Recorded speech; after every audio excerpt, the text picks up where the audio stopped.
Mr. Speaker, and while I was somewhat distracted through that speech, I'm just guessing from what I heard the Minister say there that the speech was written a week or so ago, probably by officials, and it's somewhat redundant now. Because just yesterday, and the Minister may not know, that his government announced a review of all these regulations, believe it or not.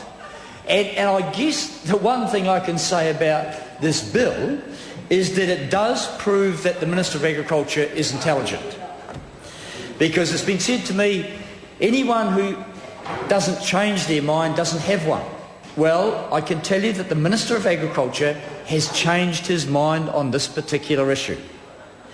Because a number of months ago, he was saying, on the advice of his officials, that we had to bring this piece of legislation into the House. We had to extend the thresholds and the timelines for DERA regulations, because that's the best way, of course, to ensure that we have an efficient dairy industry. Well, Fonterra got on the phone, they rang around a few people, put a bit of pressure on, and lo and behold, yesterday, the national government announces, we're going to review the regulations. Minister Williamson has unfortunately been left to carry the baby because the Minister of Agriculture is way over in Europe at the moment. And it's a shame, really, because he might be able to bring some explanation to the House. I'm sure Mr Ardern will do so. He knows the stupidity of the whole process.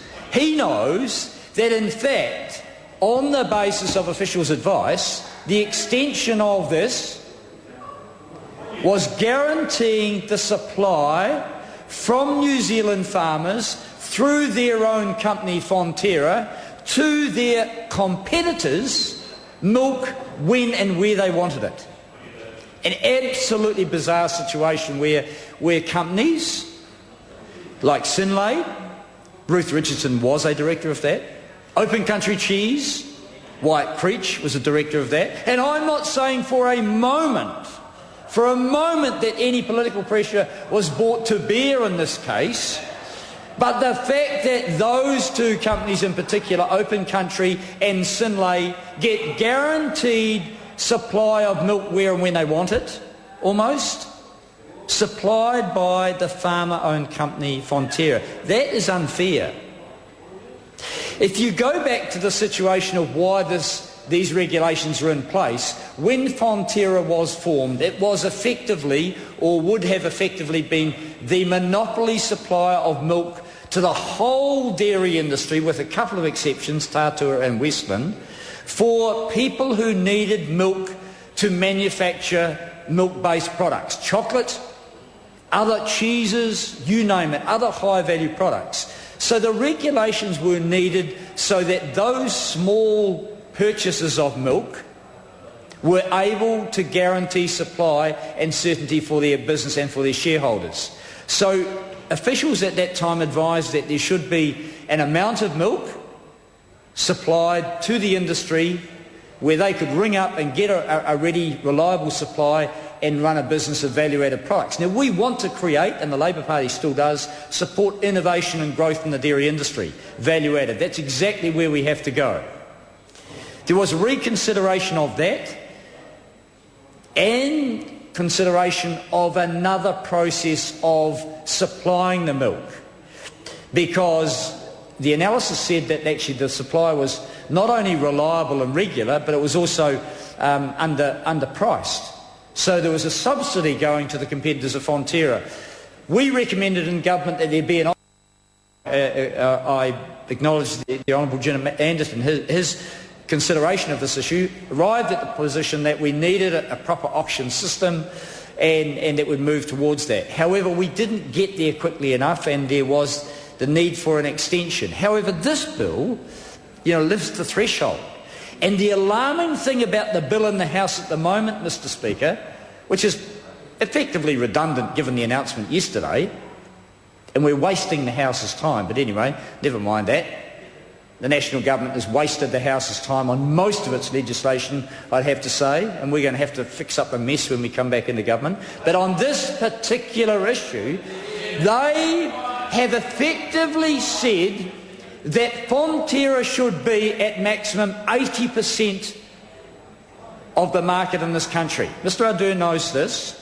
So from about 95%, and with that dominance, some say monopoly control, others say the strength to negotiate with supermarkets around the world, which has made the success of the dairy industry in the past, that if the national government is determined to reduce the size of Fonterra to 80% of the market, and it's determined, or it was, because I'm not too sure now, given yesterday's announcement, and it was determined under this legislation to continue to supply milk on demand to Synlait, to Open Country Cheese, and to Cadbury's and to other worthwhile users of milk,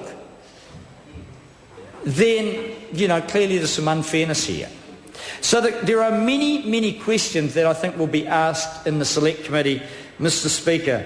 As I say, it's good perhaps that the Minister has changed his mind, because one of the things that has emerged more recently, of course, is with the changing international marketplace for funds flowing around, the fact that New Zealand, because of good management by the previous Labour government, has a sound economy, and people appreciate that if they invest in New Zealand, they are likely to get a return on that investment and their investment back. Now, that hasn't occurred around the world in all areas of investment, I'd have to say.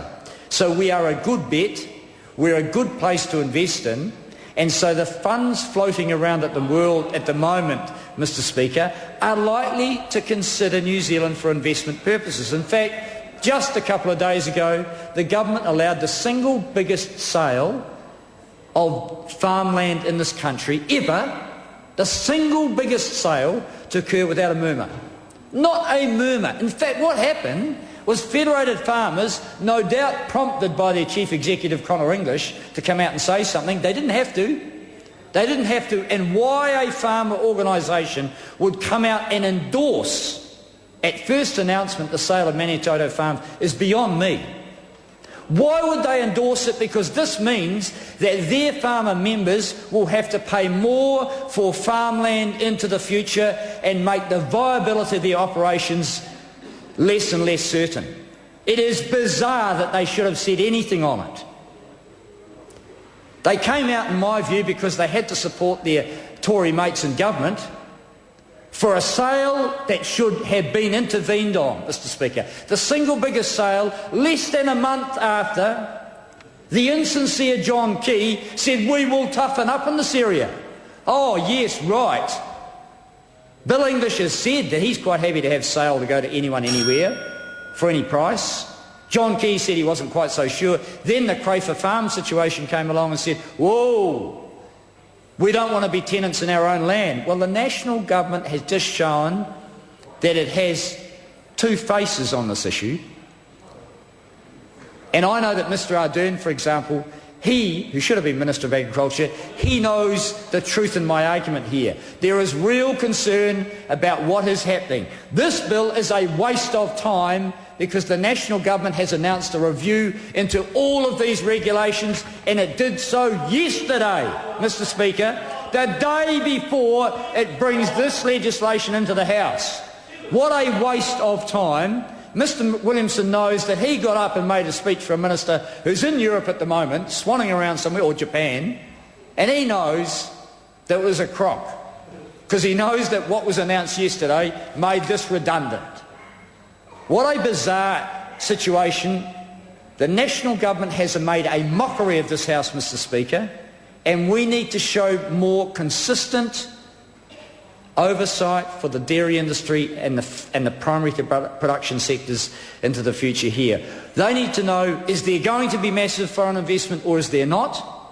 Is Fonterra going to be allowed to thrive, or will it have to keep supplying its competitors? What's the situation? And if the minister's not prepared to ask the questions, then, Mr Speaker, I assure you and the rest of the members in the House, the Select Committee will. And I know that the chairman of the Select Committee, I know he will allow those questions because he knows they have to be asked. And his colleagues, his ministerial colleagues, have been too afraid to do so, Mr Speaker, because they don't know what they think about foreign investment, they don't know what they think about Fonterra and who should own it.